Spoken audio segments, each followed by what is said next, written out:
Oremos. Esto es el verdadero ayuno. Jesús, dame la capacidad y la voluntad para ayunar de palabras hirientes y transmitir frases de cariño. Ayunar de descontento y llenar de gratitud. Ayunar de enojos y ser más paciente. Ayunar de pesimismo y llenar de esperanza. Ayunar de preocupaciones y confiar en Dios. Ayunar de quejarme y mejor asombrarme de las cosas sencillas de la vida. Ayunar de las presiones y llenar de oración. Ayunar de juzgar a otros y descubrir al Jesús que vive en ellos. Ayunar de tristeza y amargura para alegrar el corazón. Ayunar de egoísmo y tener compasión para los demás. Ayunar de las faltas de perdón y reconciliarme. Y ayunar de palabras para llenar de silencio y escucha a los demás. En el nombre del Padre, del Hijo y del Espíritu Santo. Amén. El día de hoy vamos a presentarles el tema del miércoles de ceniza. ¿Qué es el miércoles de ceniza? Este día es muy importante porque da el fin al primer tiempo ordinario litúrgico y de ahí marca el inicio del tiempo de Cuaresma, que son 40 días. Es un periodo más o menos aproximado de 40 días de ayuno, de oración y la ofrenda. Nos preparamos para esta Semana Santa y actualizar los misterios de la pasión, muerte y resurrección de nuestro Señor Jesucristo. Ahora, ¿qué es un acto de piedad? Según Romanos 3:23 dice, todos pecaron y están privados de la gloria de Dios. Y en primera de Juan 1:8 también dice, si decimos que no tenemos pecado, nos engañamos y la verdad no está en nosotros. En el capítulo 1:9 dice, si reconocemos nuestros pecados, fiel y justo es Él para perdonarnos los pecados y purificarnos de toda injusticia. En el versículo 10 dice, si decimos no hemos pecado, le hacemos mentiroso y su palabra no está en nosotros. Ahora, también nos ayuda a acercarnos a Dios y Él también nos justifica, nos limpia, nos sana y nos libera y nos perdona. Por ejemplo, en Romanos 3:24 dice, y somos justificados por el don de su gracia, en virtud de la redención realizada en Cristo Jesús. Sobre la cabeza se derrama un poco de ceniza como un símbolo de tristeza, arrepentimiento y dolor de ofender a Dios. También es un luto por nuestro pecado, como un signo público de nuestro intento por morir a los deseos del mundo y vivir en Cristo Jesús. Por ejemplo, en los primeros siglos, si un pecador pedía el sacramento de la reconciliación, debía acudir al templo el día miércoles de ceniza, y también en la antigua Roma, en un principio la ceremonia solo era reservada para ellos los que lo pedían ese sacramento, y posteriormente pues se extendió para toda la comunidad. Ahora también recibían una vestimenta de sayal áspera, la cual debía usar toda la cuaresma y mantenerse alejado hasta que se reconciliaran con la iglesia, y de ahí mantenerse hasta el jueves santo, que fue una práctica más o menos aproximadamente entre el siglo VIII y hasta el siglo X. Después se comenzó a colocar cenizas en las cabezas y ahora se coloca una cruz en la frente de los fieles. Ahora, vámonos a la segunda parte de la tradición de la iglesia. Dice que desde el siglo IV la iglesia comenzó a observar el tiempo de la cuaresma con ayuno y penitencia. La imposición de cenizas proviene de la práctica bíblica del Antiguo Testamento, donde cubrirse de ceniza simbolizaba el arrepentimiento. Por ejemplo, lo podemos ver en Jonás capítulo 3, versículo 6 y en Job 42, número 6. En el siglo también onceavo, el Papa Urbano II institucionalizó la práctica de imponer las cenizas al inicio de la cuaresma. La ceniza proviene de la quema de ramos bendecidas del Domingo de Ramos del año anterior. Ahora, ¿qué nos dice el magisterio de la iglesia? Según en el misal romano, indica que la misa del miércoles de ceniza se realiza ahí una imposición de ceniza con las palabras, conviértete y cree en el Evangelio, según como lo dice el Evangelio según San Marcos capítulo 1, versículo 15. Acuérdate que del polvo eres y al polvo volverás. También esa es otra de las palabras que se ocupan, por ejemplo, en el Génesis 3:19. Ahora, ¿qué dice el Código de Derecho Canónico? Citándonos en el numeral 1251 al 1252, señala que es un día de ayuno y abstinencia. También en la Constitución Apostólica Penitemi 1966 de Pablo VI resalta la importancia del miércoles de ceniza como un día de penitencia en la Iglesia Universal. Ahora, ¿qué nos dice el Catecismo de la Iglesia? En el Catecismo de la Iglesia Católica, en el numeral 1438, explica el tiempo de la Cuaresma, comenzando con el miércoles de ceniza, que es un momento especial de conversión y de penitencia. Ahora, ¿qué nos dicen los padres de la Iglesia también? Los padres de la Iglesia también hablaron sobre ese tema de la penitencia y el simbolismo del polvo y la ceniza. Tertuliano, en el siglo III, en su obra Puenitentia, él menciona el uso de la ceniza como signo de conversión. También San Cipriano de Cartago, en el siglo III, da en un escrito que se llama Lapsis, habla sobre la necesidad de la penitencia de los pecadores, con gesto de vestirse de cilicio y cubrirse de ceniza. También San Juan Crisóstomo, en el siglo IV, en sus homilías sobre el Evangelio de Mateo, enfatiza la importancia del ayuno y la penitencia como una preparación para la Pascua.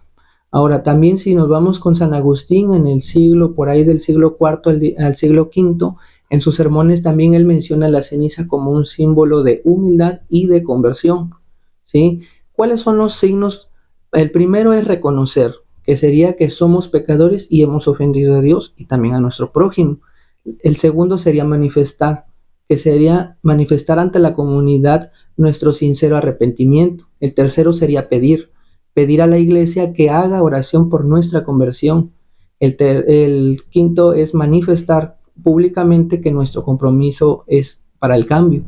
El otro sería comprometernos.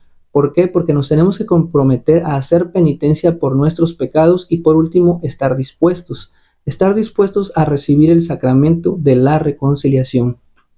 Ahora, hermanos, después de esto, en conclusión, nos vamos a ir a unos textos bíblicos para entender este tiempo del miércoles de ceniza a través de la palabra o la escritura, ¿sí? Por ejemplo, en Ezequiel, en el capítulo 9, versículos del 1 al 11, ahí nos habla sobre que el sacerdote marca con una cruz en la frente como un símbolo de salvación, que eso es el amor de Dios, y también la protección, que esa es la victoria.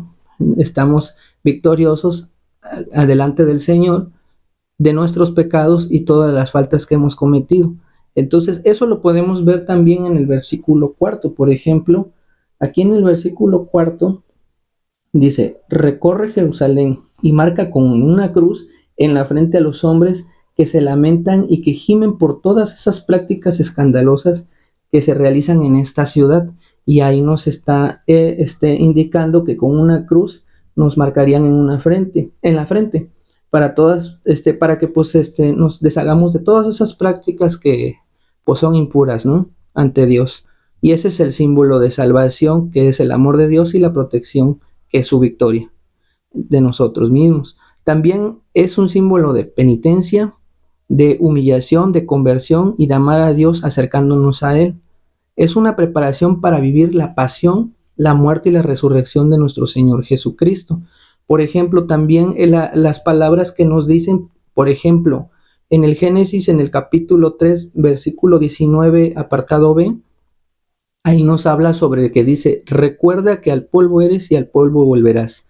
Eso también lo podemos ver en el libro de Eclesiastés, en el capítulo, en el capítulo 3, verso 20, ahí nos habla sobre lo mismo que dice el Génesis, que habla sobre el polvo eres y al polvo volverás. Por ejemplo, vámonos a Eclesiastés 3, 20. En un apartado ahí nos indica lo que dice el mismo Génesis, para ir reforzando que no nada más lo dice una sola cita bíblica. Por ejemplo, aquí en Eclesiastés 3:20 nos indica lo mismo. Miren, Dice, todo viene del polvo y todo vuelve al polvo. Esa sería en Eclesiastés 3:20. También lo podemos ver en el capítulo 12, versículo 7. Dice, el polvo vuelve a la tierra de donde vino y el espíritu sube a Dios que lo dio. De ahí también, pues esos serían como que los textos que van en armonía con lo que dice el Génesis, que del polvo eres y al polvo volverás. También después la frase que nos dice el sacerdote después de imponernos la cruz de las cenizas, nos dice Marcos 1:15b, también dice arrepiéntete y cree en el Evangelio. Eso también del símbolo del arrepentimiento pues lo podemos ver también, por ejemplo, en el libro de Jonás, cuando él va a la ciudad a predicar que iba a suceder algo fuerte en Nínive.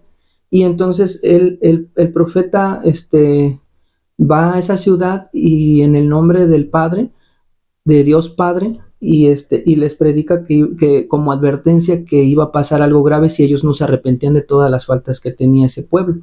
Entonces, aquí, por ejemplo, lo vamos a ver eso en Jonás capítulo 3, versículo del 1 al 10, pero más puntual se ve en el versículo 10, por ejemplo, mire, dice, al ver Dios lo que hacían y cómo se habían arrepentido de su mala conducta, él se arrepintió también y no los castigó como los había amenazado.